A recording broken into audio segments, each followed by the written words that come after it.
ചന്ദ്രയില്ലേ? നിങ്ങളാരാ? ആ, ചന്ദ്രയൊന്ന് കാണണമായിരുന്നു. ആരാ? ചന്ദ്രയെ കാണാൻ വന്നതാ. ഞാനാ ചന്ദ്രയുടെ ഭർത്താവ്. എന്തിനാ ചന്ദ്രയെ കാണുന്നത്? അത് എന്തുണ്ടെങ്കിലും പറഞ്ഞോ. എന്നെക്കൊണ്ട് പരിഹരിക്കാൻ പറ്റുന്ന കാര്യമാണെങ്കിൽ ഞാൻ പരിഹരിക്കാം. വേറൊന്നുമല്ല, ചന്ദ്ര കുറച്ച് പ്രശ്നത്തിലാ. കടത്തിന്റെ കഥയൊക്കെ ഞങ്ങൾക്കറിയാം. അത് മാത്രമല്ല, നാട്ടിലെ വീടും സ്ഥലവും ബാങ്കിൽ പണയത്തിലിരിക്കുമായിരുന്നല്ലോ. ഓ, ഇപ്പോൾ അത് ജപ്തിയായി. അത് പറയാൻ പല തവണയായിട്ട് ഞാൻ വിളിക്കുന്നു. ചന്ദ്ര പക്ഷെ ഫോൺ എടുക്കുന്നില്ല. അപ്പൊ സ്വന്തം എന്ന് പറയാൻ കുറെ കടങ്ങളല്ലാതെ ഇപ്പൊ വേറൊന്നും ചന്ദ്രയ്ക്കില്ല. ഇല്ല, എല്ലാം നശിപ്പിച്ചത് അച്ഛനാ. ആ നരേശൻ സാറേ, എന്തിനാ കാശ് മുഴുവൻ ഉപയോഗിച്ചെന്ന് ഒരാൾക്കും അറിയില്ല. അച്ഛനുണ്ടാക്കിയ കടം ചന്ദ്രയുടെ തലയിൽ വന്നു. ജാമ്യം നിന്നിട്ടല്ലേ? അച്ഛനത് അടച്ചില്ലെങ്കിൽ താൻ അടച്ചോളാന്ന് പലർക്കും ചന്ദ്ര എഴുതി ഒപ്പിട്ട് കൊടുത്തിട്ടുണ്ട്. അതെനിക്കറിയാം. എല്ലാം അച്ഛനു വേണ്ടി ചെയ്തതാ. അച്ഛന്റെ നിർബന്ധത്തിന് ചന്ദ്ര വഴങ്ങി. അവൾക്കറിയില്ലായിരുന്നല്ലോ അച്ഛൻ പെട്ടെന്ന് മരിച്ചു പോകുന്നു. ഒന്നോർത്താൽ സങ്കടം തോന്നും. ചെറിയ പ്രായമല്ലേ, എല്ലാം ഒറ്റയ്ക്ക് തന്നെ അനുഭവിക്കേണ്ടി വരുന്നില്ലേ? ഞങ്ങളിപ്പോ എന്താ വേണ്ടത്? ഈ വിവരം ചന്ദ്രയോടൊന്ന് പറഞ്ഞാൽ മാത്രം മതി. വേഗം എന്തെങ്കിലും ചെയ്യണം, അല്ലെങ്കിൽ ആ വീടും സ്ഥലവും ബാങ്കുകാർ കൊണ്ടുപോകും. പറയാം. നിങ്ങളൊക്കെ വലിയ നില കഴിയുന്നവരല്ലേ. അവളെ സഹായിക്കാൻ പറ്റിയാൽ അതൊരു പുണ്യമായിരിക്കും. അതിനെ അവളുടെ കയ്യിലിരിപ്പൂടി നന്നാവണം. എന്തായാലും ഞാനൊന്ന് ആലോചിക്കട്ടെ. വേണ്ടത് ചെയ്തോളാം. വലിയ ഉപകാരം. എന്നാ ഞാൻ ഇറങ്ങട്ടെ. ആ, ശരി.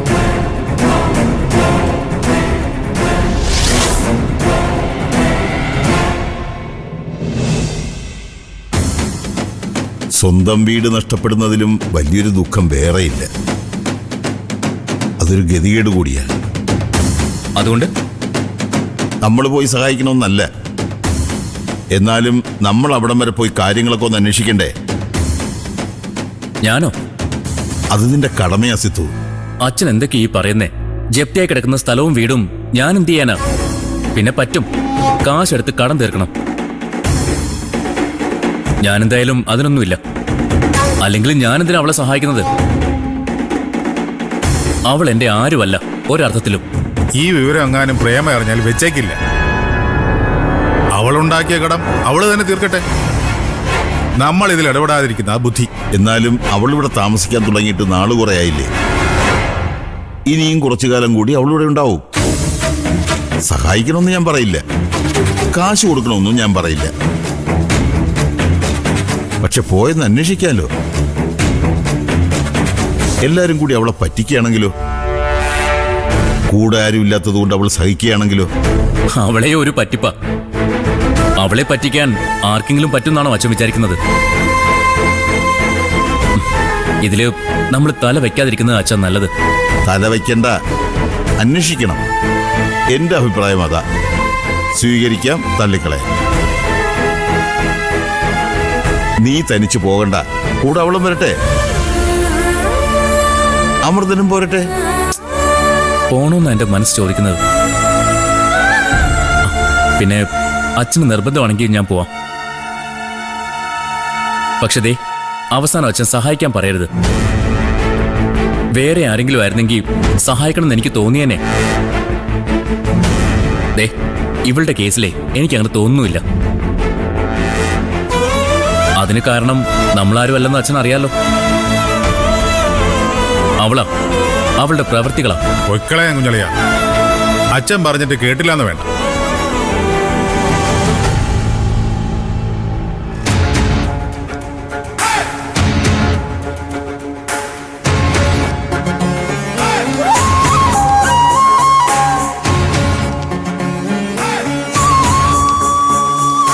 ഇവിടെയാ.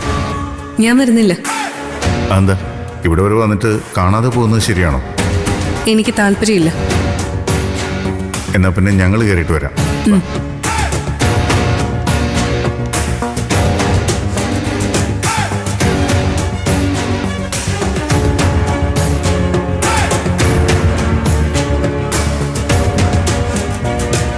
ഞങ്ങൾക്ക് എൻ്റെ വീട് വരെ ഒന്ന് പോകണം.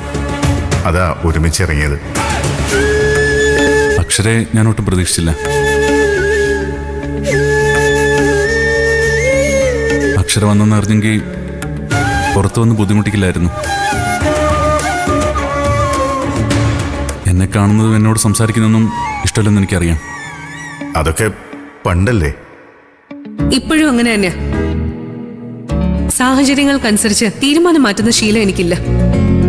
ഓർക്കാൻ പറ്റുന്ന ഒരു തെറ്റല്ല ഞാൻ അക്ഷരയോട് ചെയ്തത്. അതിനുള്ള ശിക്ഷ എനിക്ക് കിട്ടിക്കഴിഞ്ഞു. ഇനി എത്ര കാലം ഉണ്ടാവുമെന്ന് പറയാൻ വയ്യ. പോകുമ്പോ ഒരു സന്തോഷമുണ്ട്. അക്ഷരയ്ക്കും ശ്രുതിമോൾക്കും കിട്ടാവുന്നതിൽ വെച്ച് ഏറ്റവും നല്ല ഭർത്താവിനെ അച്ഛനെയോ കിട്ടിയിരിക്കുന്നത്. നമുക്കിറങ്ങാം. അല്ല, വിരോധമില്ലെങ്കിൽ ഒരു കാപ്പി കുടിക്കാം.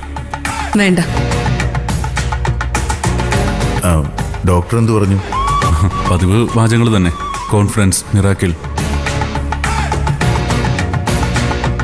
അത്ഭുതങ്ങൾ സംഭവിക്കില്ല എന്നൊന്നും ഞാൻ വിശ്വസിക്കുന്നില്ല. ശ്രുതിമോൾ എൻ്റെ അടുത്ത് വന്നില്ലേ? എന്നെ കാണാൻ അല്ലെങ്കിൽ കൂടി അക്ഷര ഇവിടെത്തിയില്ലേ? അത്ഭുതങ്ങൾ സംഭവിക്കാം. പക്ഷേ എൻ്റെ കാര്യത്തിൽ സംഭവിക്കുന്ന ആ അത്ഭുതത്തിൻ്റെ പിറ്റേന്ന് എൻ്റെ വീടിൻ്റെ മുമ്പിൽ ഒരു ഒഴിഞ്ഞ പന്തലുണ്ടായിരിക്കും. കരഞ്ഞു കലങ്ങിയ കണ്ണുമായിട്ട് എൻ്റെ മമ്മ അതിലിരിപ്പുണ്ടാവും. മമ്മയെ ഓർക്കുമ്പോഴാണ് സങ്കടം. നല്ലതൊന്നും കൊടുക്കാൻ ഒരു മകനെന്ന നിലയിൽ എനിക്ക് കഴിഞ്ഞിട്ടില്ല. വെട്ടിപ്പിടിക്കാനുള്ള ഓട്ടത്തിനിടയിൽ പലതും ഞാൻ മറന്നു. പലരെയും ഞാൻ മറന്നു. ഇപ്പോൾ എല്ലാം കഴിഞ്ഞ് ഇതുപോലൊരു സ്ഥലത്ത് വിശ്രമിക്കുമ്പോൾ ചെയ്തു പോയ തെറ്റുകളെക്കുറിച്ച് ധാരണ എനിക്കുണ്ട്. ഒന്നും തിരുത്താൻ പറ്റില്ലല്ലോ എന്നൊരു സങ്കടവും. ഡോക്ടർ നിരഞ്ജൻ, നിങ്ങളുടെ മുന്നിൽ നിൽക്കുമ്പോൾ ഞാൻ മനസ്സിലാക്കുന്നൊരു സത്യമുണ്ട്. നമ്മൾ തീവ്രമായി ആഗ്രഹിക്കുമ്പോൾ നമ്മളെ കൈവിടുന്ന ഒന്നാണ് ജീവിതം.